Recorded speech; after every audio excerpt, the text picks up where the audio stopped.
Сайн байцгаана уу эрхэм мөндөд үзэгчдээ. Их хотын зөв хэмнэл нэвтрүүлгийн ээлж дугаар эхлэх гэж байна. Хот суурин газар ажиллаж амьдарч байгаа хүн бүрийн хийсэн үйлдэл бие биендээ сайнаар бас саараарч нөлөөлдөг. Иймээс хувь хүн, өрх гэр бүл, албан байгууллага хамт олон бүхэн энгийн боловч анхаарах ёстой олон асуудлыг хэвшил болгож дэг журам болгоснороо хотын бургалсан амьдралын хэмнэлийг илүү зөв, стрессгүй хэмнэлд оруулдаг. Энэ бүхнийг бид их хотын зөв хэмнэл нэвтрүүлгээр хүнддэг юм аа. Тэгэхээр өнөөдрийн бидний зочноор Монгол улсын соёлын гавьяа зүтгэлтэн утга зохиол судлаач, сэтгүүлч Цэндийн Инх бат оролцож байна. Ингээд та сайхан зусж байна уу? Бидний урилгыг хүлээж авсанд баярлалаа. Тэгэхээр хотын асуудлыг бид нар хүнддэг учраас их хот гэж бид нар ийм үг хэрэглээд байгаа. За Монгол улсын хувьд бол их хот бол Улаанбаатар юм. За дэлхийн бусад хотуудтай, мега хотуудтай ярих юм бол бид бол за зарим их хүн амтай газрын хувьд бол баг нэг тосгоны хэмжээтэй л хүн ам байгаа шүү дээ.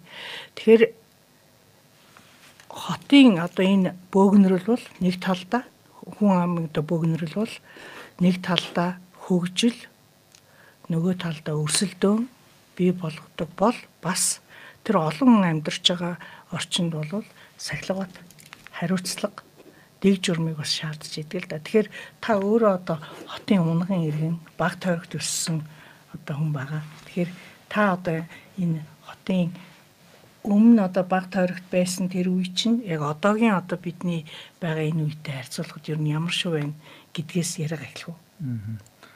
Тэгээ хот хөөр усан тэгээ энэ хот юм бол хүн амын хувьд ч гэсэн. Тэгээд ер нь бол Улаанбаатар хотын иргэний хувьд зөвөр шүүмжтэй хамт иргэний хувьд яг бидний дунд амьдарч шүү дээ. Тэгээд Улаанбаатар хот маань аз жаргалтай Улаанбаатар гээл нэг урайтай шүү дээ. Яваалаад жил сонгол Монголоор явдаг. Тэгээд энэ арт иргэдэн нийслэлийн арт иргэдэн аз жаргалтай байна уугүй гэдэг асуудлыг бас авч хэлсэн юм шиг. Би бол хот гэдгийг бол хүний бөөгнөр чардах хүний бөөгнөр хүмүүстэй. Тэгэхээр энэ хүмүүсийн хоорондын харьцаа хамгийн гол соёл бол хүмүүсийн харьцааны соёл. Энэ хүмүүсийн харьцааны соёл дээцэгтэй байвал хот өндөр соёлтой байна. Яг би ингээ хотын манай Улаанбаатарын хотын ингээ соёлын харьцааг харахад бол маш доод төвшөндөө. Харьцааны соёл. Тэр харьцааны соёл гэдэг нь гол соёлоо бид нар ингээд хайцсан тохиолдолд энэ бол гоё машин яваад те гоё гудамж талбай байгаад гоё гэрэлтэлэг байгаад тэгээ энэ бол том асуудлууд. Тэгээ бид нар ер нь асуудал юунд дээр хөтөл хүндэл байна. Тэгээ тэр хүний ингээд энэ төлөөс хүний ингээд зөв хандлагатай болгох те зөв хөвшилтэй болгох, зөв дадалтай болгох. Тэгээд ингээд зэрэгцээ оршиж байгаа хүмүүс шүү дээ. Хөдөө бид нар ингээд малчаа айлуулаад ганцаараа уулын амд байвал юугаа ихэн дураараа байж болно. Гэхдээ хотод ингээд за тэр юутаач байж хамаагүй болж шүү дээ. Энэ тауст байна уу? Орон сууцны оролт байна уу? Тэгээ нэг орцондоо 30 зургуулаа байна уу? Гэр хороолт байна уу? Ялгаа үү те. Энэ бол ерөөсөө энэ бол нэг дүрм журм гэж байх хэрэгтэй. Яг. Тэгээ өөрөө бас түрүүн хэлээд байгаа шүү энэ бас салбарт болоод үзвэл те. Тэгэхээр нэг дүрм журмыг бүгдээр л ижидэгш мөрдөг шүү дээ. Хин нэг хүн саад болж болохгүй. Тэгээ тэг болохгүй. Одоо орон сууцны машин яатай явах гэдэг асуудал эхэлж байгаа шүү дээ. Машин яатай явах. Бүгд явах уу? Хүн явахгүй бол явах уу? Орой гарахтай боломжгүй болох уу? Тэгэхээр эн чинь ерөөсөө ингээд тийм хүмүүсийн ингээд зөвхөн өөрийгөө бодох ш. Тэ? Бусдад бүгдэнд нэг боломж олгосон. Тэгээ энэ өсвөр байдлыг сайн харсан. Тэгээд ийм бие биентэй хүндэтгтэй хандсан. Тэгээд ийм үл тоомсорлсон биш. Ийм хандлага байх хэрэгтэй. Би хотод бол хараад байгаа хотын ирээдүйд бол энэ бол манайд бол маш хэвтэрч байна. Улаанбаатарт ийм байгаагүй шүү дээ. Ийм байгаагүй байхгүй юу? Ийм байгаагүй. хүнд зам тавьж өгдөг. Одоо автобусанд орсон ахмадуудад суудал тавьж өгдөг те жирэмсэн одоо тийм энгийн соёлууд байсан. Гудамжинд явж байгаа хогоо хайдаггүй яг хогийн савндаа хийдэг ч юм уу те. Айгуу тийм энгийн тэгээ хөршийн холбоо гэж байсан. Хөршүүдэрээ бие биенийдээ бас тэр хамтарч амьдрахын бас нэг ач холбогдыг биендээ мэдрүүлж исэн юм хамтар тусалдаг юмнууд байсан. Тэгэхээр тэр бүхэн хөгжил юм бол тэр нь улам хөгжих ёстой бол яагаад тэр бүхэн алга болоод байгаа юм бэ? Гэдэг бол айгүй бас харамсалтай санагдаж байгаа юм л. Тэгэхээр тэр бүхэн ямарваа нэг юм чинь бий болцсон бол бий болсон юм. Одоо ингээл зүгээр энгийн юмыг харахад л хөгжил бол өөрөө дандаа л ахиж яадаг. Хөгжил гэдэг чинь өөрөө ахин гэсэн санаа шүү дээ. Ер нь дэвшнэ гэсэн үг шүү дээ. Дэвшнэ гэсэн үг тийм. Гэтэл яагаад юм маань уруудаад байгаа юм бэ?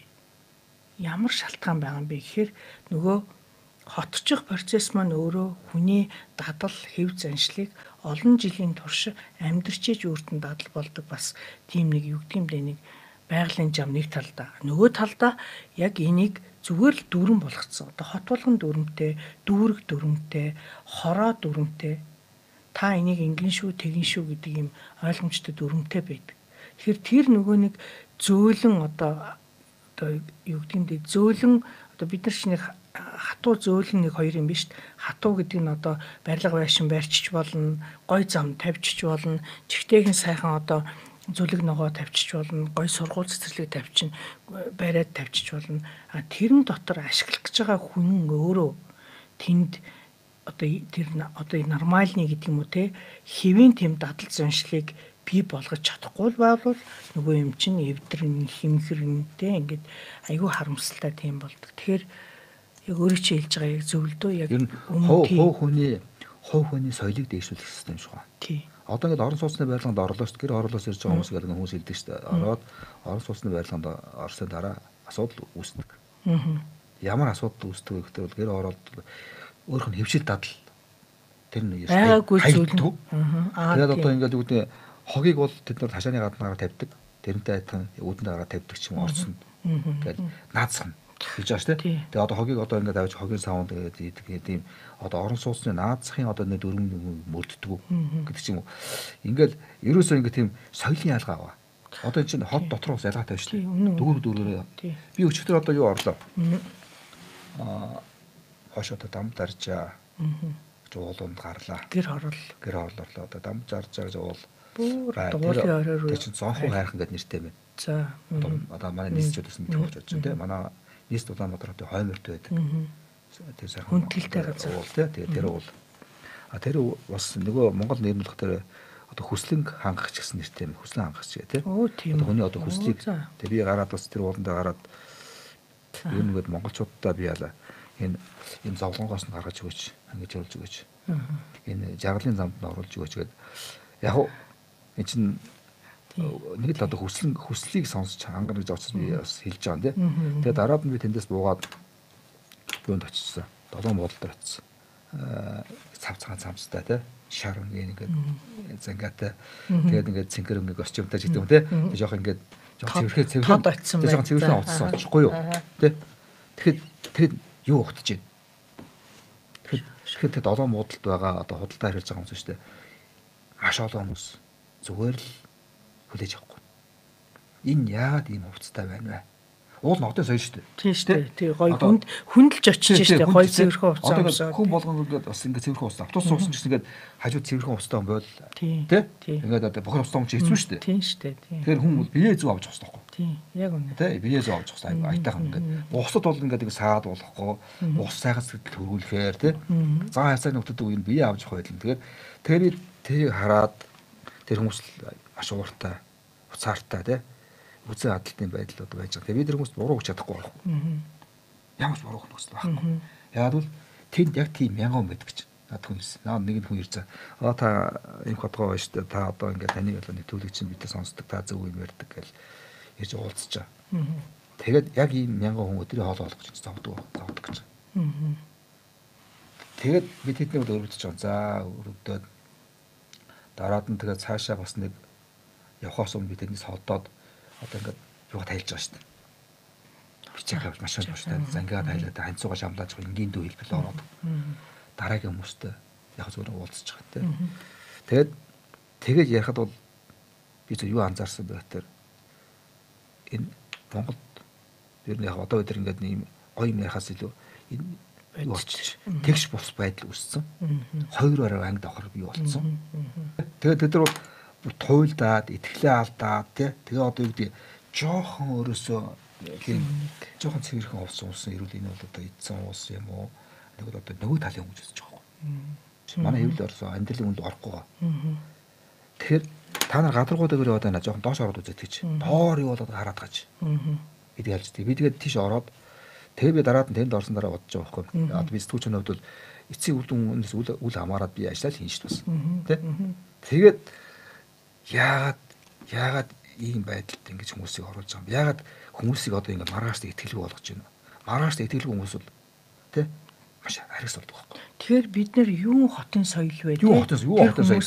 Уучлаарай тий. Та гоё хувцал, гоё харьц өнөөдрийнхөө хоолыг олохгүй хүн чинь нөгөө гарамлж талах махаа авж байгаа улсууд юу одоо хүнтэй соёлтой. Тэгээ одоо тэр хэлжсэн ардын одоо хүүхдээ сургаж байсан багш хүн тэтгэвртэй гарсан. Миний тэтгэврийн одоо сайлан бол 350 мянга төгрөг гэж байгаа.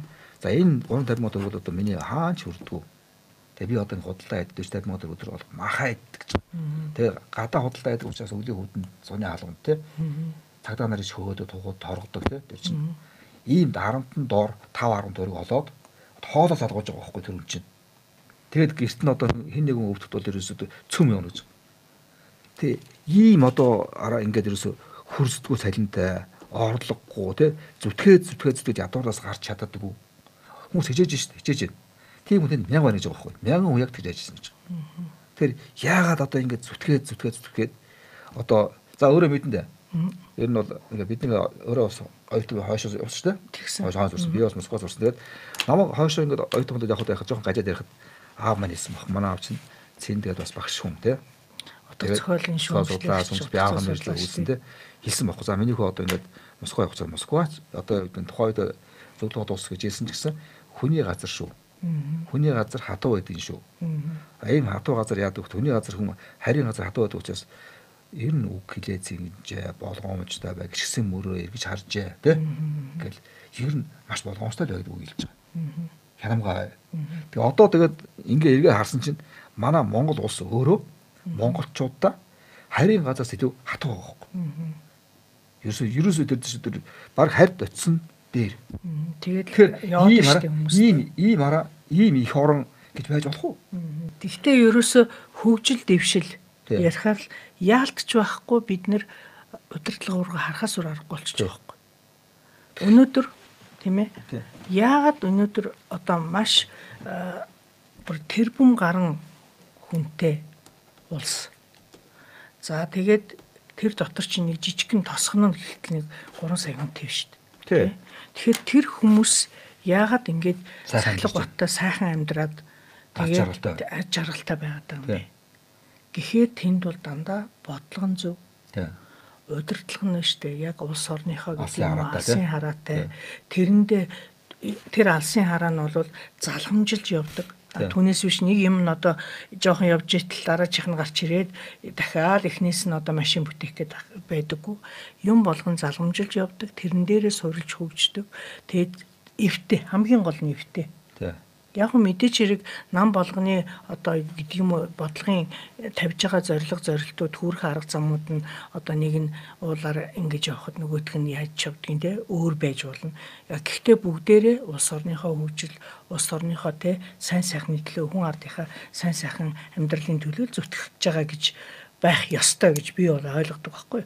Тэгэхээр яг одоо манай Монголын хувьд бол одоо ингэ харж байхад бол ерөнхийдөө хүмүүс нь бол боломжийн байхгүй ухаантай хүмүүс зүтгэж хичээж байна өөрчлөе гэсэн бодол байна санаа байна. Гэхдээ тий яагаад болохгүй байгаа юм бэ?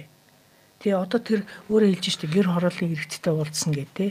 Тэгээ тэр хүмүүс чинь бүгдээр аягүй сайн сэтгэлтэй сайхан амьдрий гэд бүр ингэ зүтгээд байж байгаа. Тэр хүмүүст заавал гадагшаа явж боолын хөдөлмөр эрхлэх сонирхлыг нь төрүүлэхгүй байхаар энд тийм орчин бий болгох боломж бол хангалттай байх хэрэгтэй. Одоо өөрөө чинь юм баггүй.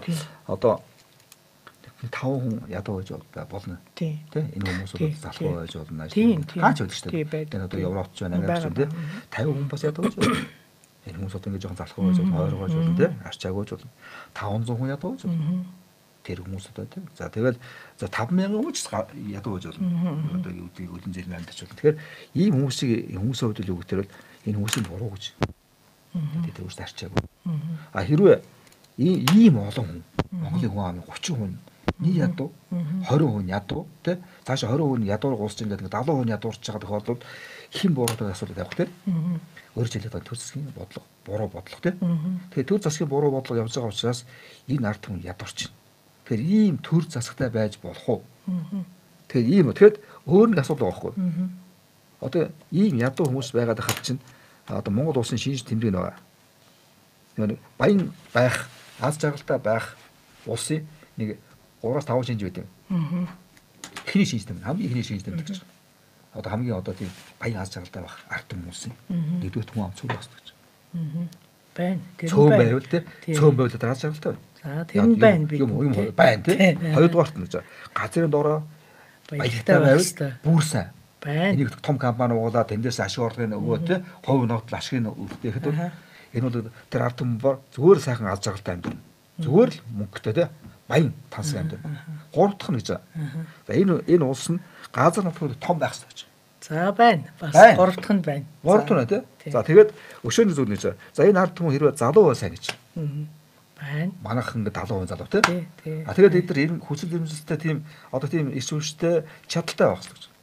Байна. Тэг ийм хараа хөгжлийн хөгжлүүд байхад яагаад ийм ядуу байна тий. Тэг нийслж адилхан шүү дээ. Нийслэл бол манай Монголын төр төрөх байхгүй. Тий. Өөрөөр хэлбэл тий Монголын хүн амын 40% нийслэл байна. Тэгээд ийм байж болохгүй байхгүй. Тэгтээ өөр нэг зүйл байгаа. Энэ бас манай Монгол бүх юм болохгүй нөхдөс бас болж байгаа юм байна. Би жишээд бол ингэж нөгөө комментарны төрлөөр би завхаа орсон. Завханд очиод завхаа аймд очиод тэнд одоо банкны хаан банкны захиалаараа олон жил ажилласан. Бас Монголын топ менежер Батсайхан. Засаг дарга нь хийж байгаа ажилласан тий. Тэгээд нэвтрүүлэг явуулсандаа би нэг зүйлийг анзаарсан. Яг арчснаа модерч ирсэн учраас Завхаа аймгийн олон үзүүлэлтийг засгийн газар дарддаг гэж байгаа. Нэгд орох үзүүлэлт тий. Одоо энэ л буруу. Ингээд авах тий. Одоо зарчим байх. Ердөө энэ л буруу. Тий. Улс орны хөгжилд намын тэр явцуу үзэл бодлороо ханддаг. Намын үзэл бодлоо тий. Намын явцуу миний чиний гэдэг үзэл бодлоор хандж байгаа нь өөрөө бидний хөгжил, бидний нөгөө сайхан амьдрах, нөгөө сайхан соёлтой байх тэр бүх юм маань хаагаад байгаа байхгүй юу? Түүнээс бусад одоо 5 өгдөл бол байж шээ. Тэгээд Батсайхан за юу хийсэн? Нэгдүгээр одоо Монгол улс юм хийж болно гэдэг харуул байгаа.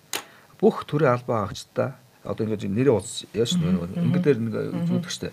Нэрий тий. Одоо үздэг үзлэхний хүмүүс гэж ойлгож штэ. Газрын албан дараагад нэгээд бичээд өгч байгаа. За одоо нэр нь одоо дойр цаанд гэж бичсэн байна тий. Нэр нь газрын дарга нь. Би авилга өгөхгүй, би авилга авахгүй. Ингээд доош хавтгаад доош. Цэцэрлэгийн захирал, цэцэрлэгийн багш хүртэл явуулсан. Төрийн албаа агч. Тэгэхээр орж ирсэн бол ингээд харах дээр нөгөө ч өөдөөс нэгээд бичсэн учраас би авилга авахгүй. Би авилга өгөхгүй гэж бичсэн. Тэр аим тэрчгээр авилгагүй. Тэгээд ард иргэдийнхаа одоо хоорондоо яриад ард иргэд нь санал өгд юм байна. Бид нар ийм тийм гэдэг. Тэгээд ард иргэдийн оролцоог татан оролцсон байна. Тэгээд ард иргэдийн анхных татан оролцоонд ард иргэд юу хүсдэг байсан гэж гэр өгөөч, тий? Мод өгөөч. Тэгээд тийм хүсэлтүүд тий? Туслаач гэдэг. Тэгсэн одоо бол тэр одоо ингээд 3 жил болсон дараа бол тэр Завхаа аймгийн ард иргэдийн би ингээд харсалт санал өгд харсан чинь ингэж байгаа шүү дээ. Малын бэлчээр хулганд идэх туслаа. Хулганыг хамтдаа устгая. Бүгдээрээ. Одоо эн чинь соёо шүү дээ. Одоо соёо хамтын ажиллагаа. Тэгээ нэгдмэл зохион байгуул. Тэгээд асуудлаа хамтаараа шийдэх гэж шүү дээ. Хамтаараа ард иргэдийн оролцоотойгоор төр засгийн тусад эмнэлэгтэйгээр тий бүгдээрээ одоо ингээд одоо хамгийн гол дайсан биш бичээрийн дайсан. Хулганаас алцгаая. Одоо асуудлуудыг бүр тэгж томруулж авч үздэг баснаас бол одоо хуучин манай хүүхдийг ажилд оруулж өгөөч тий манай хүүхд эхнэрийг нэг эмнэлэгт үзүүлж өгөөч гэдэг тийм биш. Арай өөр. Тэгэхээр энэ бол айгүй сайн жишээ. Тэгэхээр энэ хийж Монгол болж байна. Энийг Монгол хүмүүс хийж чадж байна. Хоёрдугаарт нь ингэж штэ. За завхан манай монголч автгаадаа Монгол улс маань одоо өнөөдөр ямар болсон бэ гэхээр бүгдээр худалдаач болсон байхгүй. 8-ачд. Одоо би бол хэлээ яг Петроус компани захирлаа гэж үзэхдээ бол нэг талаас энэ хүмүүс том бизнес ирсэн нэг нь зүгээр 8 ч юм байхгүй. Жижиг утгаар нь. Тийм яг л. Хүний Оросоос нэг авчаад энэ дамд зараад дундаас ашиг олдог хүмүүстэй. Яг ийм хүмүүсийг Монголд бол бизнесмен нэрлээд байдаг байхгүй. Тэгэхээр энэ бол бизнесмен хүмүүс мөн үү гэхээр дээрийнхаар худалдаач байхгүй. Худалдаач юм ашиг олдог хүмүүс. Тийм. Уул энэнийг бол одоо юу гэдэг ийм шатхан түгээх компаниуд бол болдог бол баг төрийн мэдэлд авбал ард иргэд маш ашигтай. Би боддیں۔ Яг зөвхөн тэр гэрд ашигтай бизнес өгч байгаа юм бэ. Тэгэд одоо асууж штэ. Одоо нөхөн төлбөр өгч удаж тэр хүмүүст уцаа тэр авч болно. Тэгэхээр ядуурлуудын их хүнс зөвх тэр тодорхой хэдэн хүмүүс баяжаад тэр хавтгаадаа нөгөөд төрийн халамж төрийн одоо ингээд одоо төлөвлөлттэй эдгээр алдаа гараад байхгүй. Өмнө нь одоо зааш би ингээд одоо хоёул одоо хот ярьж байгаа ч бас хүн ярьж байгаа учраас яриа л да тийм. 1990 онд. Ураа ямар ураа гарч ирсэн гэхээр анх бол 1990 онд чинь юм байсан шүү дээ. Монгол улс баян, улс баян. Ард иргэд нь өргөө. Тэгтээ ингээд цалингаас оронд явдаг тийм. Тэгтээ өргөө байсан байхгүй. Нэг ч өртөө хүн байгаагүй. Тэгэхэд юу ямар ураа гарсан бэ гэхээр ер нь бол юу юм байна аа? Иргэн баян бол улс баян байна гэсэн ураа гарч ирээд иргэнийг ажиллах бодлого болсон. Одоо иргэн баяжаад яасан? Хэдхэн иргэн баяжсан байхгүй юу? Одоо тэр явраандаар хэдхэн хүн баяжаад одоо худалдаа үйлчлэг баг цаг гэдээ ярил л да тий. Гол нь баг гэл за ийм төссөн одоо хэдэн групп яриад шүү дээ одоо. Энэ хэдэн баяжаад юу болсон? Бүгдийг худалдаа авч байгаа байхгүй. Одоо тэр улсыг худалдаа авч байгаа байхгүй. Засгийг худалдаа авч, төрийг худалдаа авч тий. Тэгэхээр энэ одоо маш буруу байсан. Тэгээд тэгсний үр дүнд юу болсон? Улс нь 30 тэрбум долларын өртөө улс нь өөрөө тий ард иргэд нь хавтгаад ядварсан өрөнд орсон. Тэгэхээр би одоо бодож яг өөрөөс нь энэ бол манай улсын бол одоо төр засгийн маш том алдаа бол энэ бодлогын маш том алдаа байна. Тэгээд одоо энэ дэдаш ийм төр зуурын сонгуулийн засаг гэдэг бол ерөөсөө Монголын засаг биш юм байна. Тэгэхээр одоо энэ үгдээ би энийг л одоо өөрсдөөсөө зүйлээж байгаа байхгүй юу? Бид нар бол одоо үнэхээр ингээд уун тав гэж хотын сэтгэл хэвчтэй шүү дээ. Тэгээ хотын сайд ярих тийм. Одоо энэ ямар ч юм ярьсан ингээд асуудлыг хүндчих юм л да. Тэгээ орчлоо юм л. Тэгээ одоо энэ коронавирус гэж ярьж байгаа. Тэгээд үнэхээр одоо чухал одоо ингээд одоо яриад шүү дээ. Одоо сонгуулийн үеэр ийм хатууд орон гарч байгаа юм. Чин коронавирус үеч нь улсын төсөв мөнгө яах хэрэгтэй. Маш олон компани одоо ингээд хотын юунд бол ингээд одоо зогсож шүү дээ. Эдийн засгийн байдал хүндэрсэн тийм. Нэгдүгээр айл мөнгө зарах, хоёрдугаар айл мөнгө зарах, гуравдугаар айл мөнгө зарах уу, ямар хямдал хийх үү, ямар одоо энийг одоо хамгаалт хийж энэ компаниудаа авч үлдэх гэсэн ийм бодлого байхгүй. Зүгээр хайдаг те. Тэгэл юу болж байгаа гэхээр одоо манай Монголын нэг хэсэг өөрөө аваа явж байна. Тий, энэ бол авч явж байгаа арчаатай хүмүүс аваа явж байна. За энэ хүнтэй ярих юм бол гэхдээ энэ хүмүүсийн баталгаа байхгүй. Тэгээд нэг хэсэг ингээд яваад байдаг болтгоо. Тий. Тэгэхээр нөгөө нэг ийм яриа байдаг шүү дээ. Одоо чи юу тарин түүнийг хураана гэж тий. Тэгэхээр одоо бид нэгдүгürt Монгол улсад гэдэг юм уу одоо нийтээ ядуурлын хувь хэмжээ бол бараг 30-х ч гэсэн байж байгаа. 30-38 байсан. Яг одоо бол нэг 28 метр гэдээ яриад ах шиг байна тий. За тэгэхээр энэ бол яг энэ цөөхөн хүн амтай ийм төрүүний тэр ярьж байгаа тэр 5 одоо тий бүх нөхцөл нь бүрдсэн байгаа. Тэгээ эсэргээр. Тэр юунд бол айгүй харамсалтай одоо мэдээлэл байхгүй юу. Тэгэхээр зүгээр би өөрөө бас одоо энэ хотыг бас сайхан байлгах юмсан хүмүүсийг оролцуулах юмсан гэдээ бас санаа зовоол хувь нэмрээ оруулах гал бас чадаа ядаа явж идэг хүний хувьд надад нэг ийм юм бодогддог байхгүй юу. Одоо ямар ч засаг байж болно, ямар ч нам байж болно. Окей. Тэгтээ тэр одоо амлаж байгаа амлалт одоо бүх юмнууд нь бол бүгдээрээ улс орны сайн сайхны төлөө гайхалтай гоё одоо үгний цуглуулга байдаг. Тий. Цуглуулга байдаг. Хоосон мөрөдлбөр тий. За тэр үгний цуглуулга гэдэг юм уу тэр бол сайхан тэрийг уншихаар сайхан. Гэхдээ тэр өөрөө хариуцлагатай биелэгддэггүй юу? Одоо зүгээр тийм учраас би ингэж боддог байхгүй. Одоо өнөөдөр бид нэр Улаанбаатар хотын гэдэг юм уу одоо улсын хэмжээний тухайн нэг салбарын ч юм уу хөгжлийн бүх асуудлууд нь өөрийн гэсэн аливаа юмны амжилтыг үр дүнг дандаа хэмждэг байх ёстой шүү дээ. Хэмждэг. Тэгэхээр тэр хэмжигдэхүүнээрээ энэ одоо ямар нэгэн үзүүлэлт нь энэ 2020 оны дундуур 5 гэдэг тоотой байлаа гэж бодъё тийм үү. Гэтэл тэр дараагийн одоо 4 жилийн эцэст энэ нам нь тэрийг 20 болгох юм байна. Энэ нам нь тэрийг одоо 15 болгох юм байна. гэдэг амлалт өгөөд тэгэл тэр амлалтаараа та биелүүлсэн үгүй юу гэдгийг л ард түмэн хариуцлага харж сонсдог байх хэрэгтэй байгаа байхгүй юу? Тодорхой. Яагаад гэвэл нөгөө хүмүүс тэрийг хэмжигдэхүүн байхгүй учраас зүгээр л байгаа үйлдэлээр нь ч юм уу нэг хий хоосон тийм юмнуудаар нь дунд нь ингэж уймарч дүгнээд тэгээд тэрний цаана нь бүх юм замхраад алга болдог. Тэгэхээр бүх ер нь бол нөгөө одоо эдийн засгийн өсөлтөх чадварын судалгааны төвгээл одоо манайх чинь өөрийнхөө бүх юмыг хэмждэг болчихсонтай нэгэн адилаар салбар болгон юм хэмжиж явах хэрэгтэй. Одоо нийт гэр хорооллын тэдэн хувь нь одоо юуны эрчим хүчний хэмнэлттэй байшинтай боллоо. Тэгвэл эрчим хүчний хэмжих юм бол нэгдүгürt агаар бохирдохгүй тэгээд түлш нь хэмнэлт чинь эдийн засгийн хэмнэлттэй тэгвэл дараагийн жилд би энийг ингэнэ гэдэг ч юм уу одоо тэрэнд нь чиглэгдсэн яг бодлогууд нь явдаг ч байдаг юм уу те энэний цаана яаж юм хэр нөгөө хүн ам маань тавтаа сайхан амьдрах нөгөө хүн ам аж амьдралд нь нэмэр болох магадгүй дагалдах аюу сайн бизнесийн тийм боломжууд гарч ирэх тийм бас юмнууд ингэж харагдаад байгаа юм л да. Тэгэхээр энэ дээр бол би нөгөө нэг хэмжигдэхүүц байгаасаа үр дүн бол тийм одоо ингээд яадаг шүү дээ. Бизнесмен сэтгүүлчний хувьд бол ингээд юм сэжиглж харна, хардж харна бас тий. Зарим тал дээр хэдрүүлж магадгүй. Гэтэ бол ер нь бол тоо баримтад бол өөрөө айгүй хүчтэй. Тий тоо баримтад.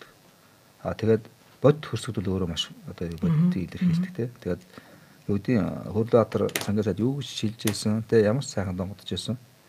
Ерөнхий сайд одоо юу гэж сайхан хэлж ийсэн. Ерөнхий сайд эвлээ албад тэр чигтэн бол сурчлагыг бүх телевизээр явуулж ийсэн ч гэсэн амьдрал яг ямаргаа хэлж байна. Ард түмний амьдрал, бодит амьдрал тий. Тэгэл яваал үзэхэд ард түмний амьдрал туйлдаа хүрсэн. За одоо нэг юу сая бас дахиад хэллээ. Нэг юу тарьсан тэрнийхээ үрийг харна гэж тий. Тэгэхээр одоо бид нар бол одоо ингээд бас Улаанбаатар хотын өмнөхөн хүүхдүүд бидний багад ийм жорлон л байсан тийм ээ. Тий. Тэр одоо хэврээ л байна. Гэхдээ тэгжээд л яг эн чинь зөндөө олон газар маш олон янз бүрийн хэлбэрээр хөгжсөн шүү дээ. Тий. Тэгэхээр тэр хүмүүс тэрийг хийж чадахгүйдаа биш. Тэрийг бас нөгөө хөгжүүлэх тэр одоо суур юмыг бол тавьж өгөөгүй байгааг нэг шинжилдэ. Тий. Тэгэхээр бид нар яг зүгээр яг манай нэвтрүүлэг бол нөгөө нэг ерөнхийдөө бид нар нэг жоохон эерэг юм яриа гэдэг нэвтрүүлгийн бодлоготой. Тэгээ яг эерэг зөвсөрөг юм ярьчлаа шүү. Тий яг гэхдээ эерэг юм ярих гээд ярахаар бас бид нар дандаа ингээд нэг сайн сайхан юм ярихаас илүүтэй бодит юмыг бас шударгаар л ярих хэрэгтэй. Тийм үстэй тий шударгаар л ярих хэрэгтэй. Тэгэхээр бодит байдал дээр бол өнөөдөр зүгээр надаа өөрөө чинь тэр ярианы ихэндтэй тэр одоо гой хувцас өмсөд очисон чинь тэнд байгаа улсууд ямар их ганган юм бэ гэдэг байдлаар тий тэгж хандаж ах шүү дээ. Тэгж хандаж байгаа нь айгүй харамсалтай байгаа байхгүй юу тий. Тэгэхээр тэр хүнд ч буруу ухаалаг тий одоо цэвэрхэн одоо тий яг өнгөлөг сайхан хувцсан байна шүү дээ тий. Тэгэхээр өөрөө бол тэнд очиод ингээд тэнд очиод одоо тэр хүмүүсийг хүндлээд энэ төр засгийнхаа энэ бас энэ 4 жилдний болдог үйл ажиллагааг хүндлээд байгаа тэрийг нөгөө талаас ингэж харьцаж байна гэдэг маань дахиад нөгөө бидний нөгөө нэг соёл юм тарьц танддаг хандлага харилцаа энэ бүх бол нөлөөлөд байна л да. Тэгэхээр ер нь энэ одоо энэ хүмүүсийн энэ харилцааг айгүй эерэг болгохыг ихэд ер нь юу хийвэл зүгээр юу гэх юм бол аливаа юмд хязгаар байдаг. Тэсвэрчсэн бас хязгаар байдаг тий. Тэгээ энэ бол энэ хүн штэ хүмүүс штэ тий. Туйлдаа өрх төр юм заавал дэлбэрдэг. Тэгэхээр би одоо энэ ийм битгий болоосоо тэгээд битгийхэн шиг зохицуулаасаа ч бодож байгаа тий. Зүгээр одоо та бид нар бас Европ орнууд дээр би удаа Даани гэдэг улсын Аархус гэж жижигхэн хоттой очсон. Тэгээд манай одоо сэтгүүлчийн сургуулийн багш нар тэнд ажиллаж амьдардаг тий байрандаа амьдардаг гэж. Тэгээд би тэнд байж хатал ингэж байгаа штэ. Тэр хажууд нь байш барих гэж. Газрын аваад байш барих гэж. Хотын захиргаа тэрийг мэдэхгүй байна. Тий иргэдэн. Хотын захиргаа тэр байшинд амьд зэрэгцээ хоёр байшин байхгүй. Иргэдээс асууж байгаа. Бид тэр энэ байшин байрж болох уу? Тий. Асууж байгаа.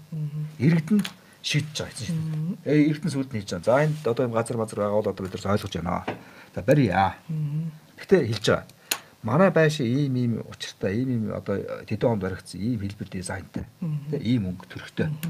Тэгэхээр ийм манай энэ хавийн энэ хив завар юг авдахгүйгээр ийм зураг төсөлтэй байшинг бариул зөвшөөрнө.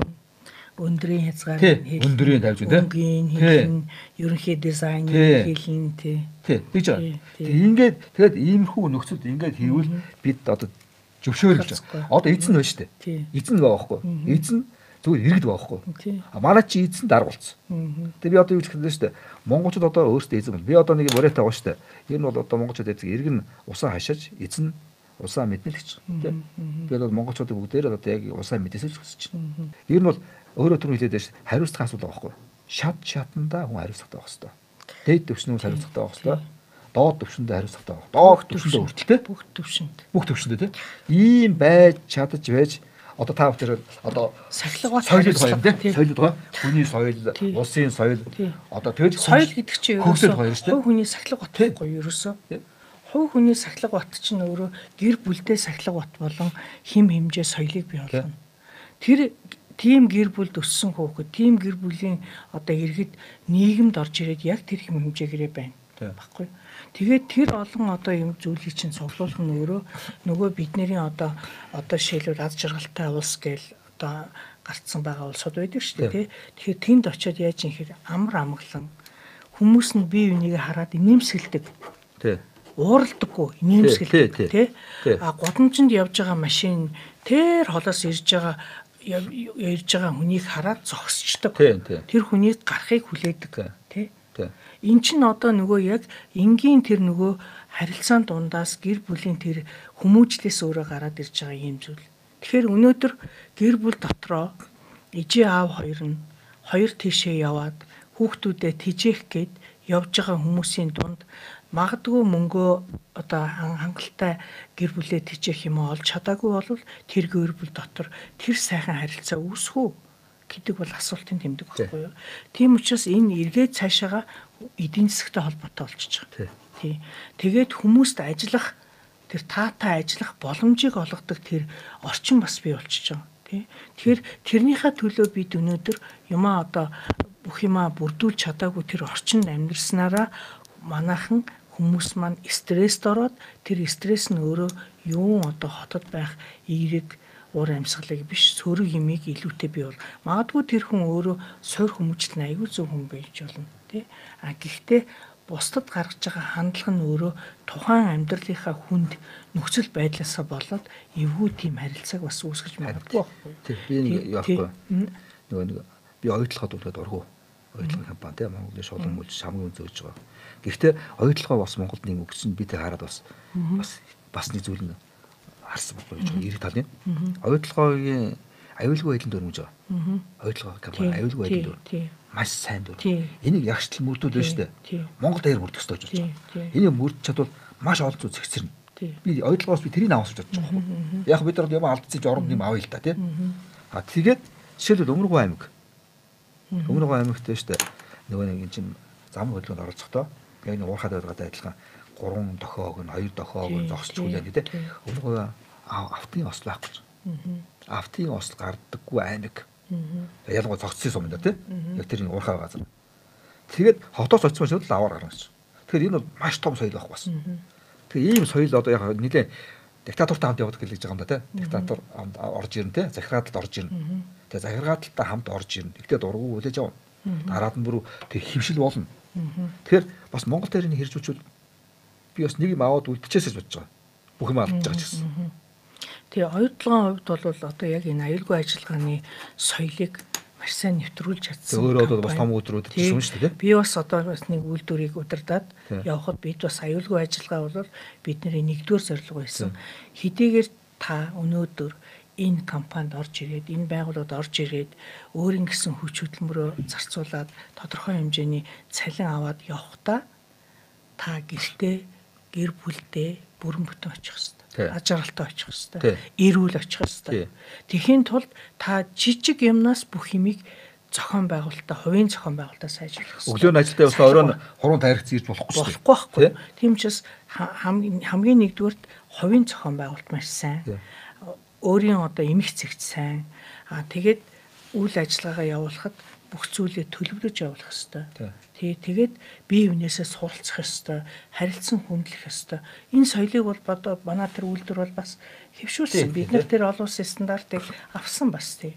Тэгэхээр ер нь бол зүгээр болохгүй юм бол гэж байдгүй. Болдог. Болж байна тий. Тэгэхээр болгохын төлөө явдаг тэр сэтгэл дутаад байгаа. Ер нь гэр орны хүмүүс маш чухал. Тий. Би одоо ингээд ер нь бол гэр орны хүмүүс маш чухал. Одоо энэ хар ийм болоод байгаа. Би яагаад энэ орчин цагийн эвдээд нэг зараад байна. Нэг шалтгаан. Нэг шалтгаан л юм ба. Одоо миний хувийн ажилтнаа шүү дээ. Таач адилхан би ч адилхан эмээ өвдөр өссөн. Эмээ өвөө гэдэг нь маш том сургалтын актив. Маш том актив байхгүй.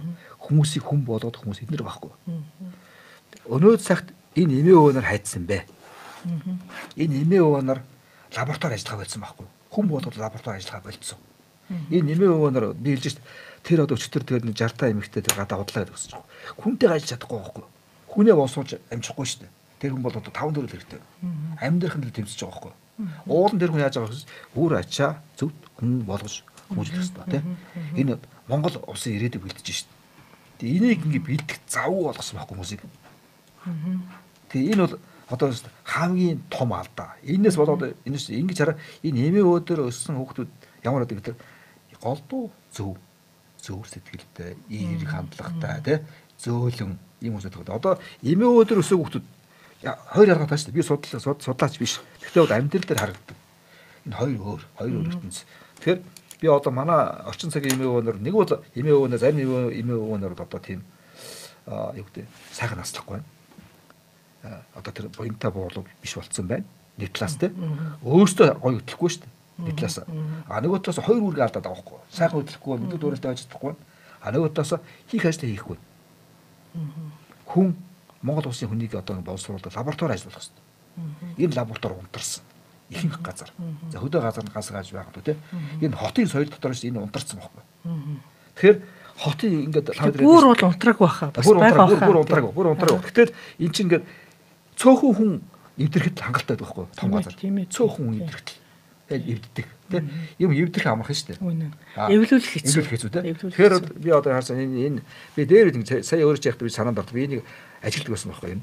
За ийм болцсон байна да. Энэ эмээ өвөний лаборатори яаж ажиллах вэ? Тэгэхээр тэнд зав байхгүй өрхий. Нөөч хөлөө байхгүй. Өглөө ит гарч 50-аас хэрхэн зардаг байлаа шүү дээ. Тэ? Орой болтол явдаг. Тэгэл тийм л байсан. Тэгэл одоо энэ чинь бид нар амьдралын хүн чургад туулд авсан шүү дээ Монгол улс. Тэгэд ийм сайхууд гарч ирэнгүүт дахиад ийм ангалуур унаж хайр байхгүй. Тийм. За ингээд цаг дуусах гэж байна. Тийм ер нь бол өнөөдрийн одоо манай бас нэвтрүүлгийн цаг дуусах гэж байна. Яриа бол их сонирхолтой өрнөж байна. Яагаад гэвэл бид нар бас энэ хотод яг унган хотын иргэд маань ингээд оролцохоор яг хотын хөгжлөө, хотын хүний тухай тий хүний хөгжлийн тухай илүү төлхөө яриад тэгээ тэр нь явсаар байгаад нөгөө л бусад нөгөө улс төр тий эдийн засгийн асуудлыг яалтж байхгүй хөндөж байгаа. Битэрийн ярианаас бол харагдлаа шүү дээ. Өнөөдөр бол манай нэвтрүүлэгт Монгол улсын соёлын гавь зүтгэлтэн утга зохиол судлаач, сэтгүүлч Инх бат маань ингээд оролцлоо.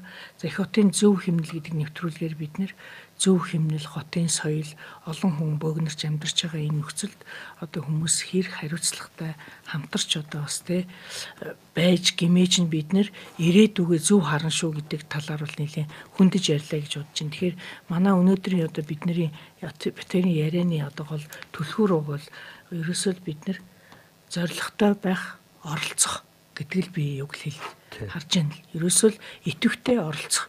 Адуунс оролцож гин гэж зүгээр ингээд сул биеэрээ сууж яадаг биш. Тэнд яг өөрийнхөө үр хүүхдийн хойч үеийнхээ төлөө идэвхтэй оролцож шийдвэр гаргахад нөлөөлөх ёстой гэдэг одоо ийм юг хөндлөө. Ингээд энэ манай нэвтрүүлэг бол FM радиогоор 5 дахь өдрийн орой 7 цагаас лайв маань бол 20 цагаас туслал одоо нэвтрүүлгийг олон төмөд өргөдөг байгаа. Ингээд манай нэвтрүүлгийн урилгыг хүлээж авсан танд баярлалаа. Сайхан ярилцсанд баярлалаа. Энэ шүү дээ. Одоо ингээд нийслэлийн иргэдийн хурлын төлөөлөгч гэж чухал үүрэгтэй байгууллага 45 гишүүн байдаг тийм. Энэ дандаа намын төлөөлөл байж байгаа. Тэгэхээр энэ намын төлөөлөл хаалгах хэрэгтэй. Одоо санал болж яваад ийлэхгүй байгаа. Нам бас л хотыг Шууд арчлал. Тий, энэ бол одоо хотыг удирдах байгаа. Тэгэхээр иргэд хотыг удирдах хэрэгтэй. Шууд арчлал тэр Тий. бол тий. Тэгэхээр иргэд хотыг удирдах болохын тулд энэ хуулиндаа бас нэлээд өөрчлөлт оруулах хэрэгтэй. Энэ сая хийж чадаагүй. Гэхдээ энийг бас давж гарах нэг боломж юу?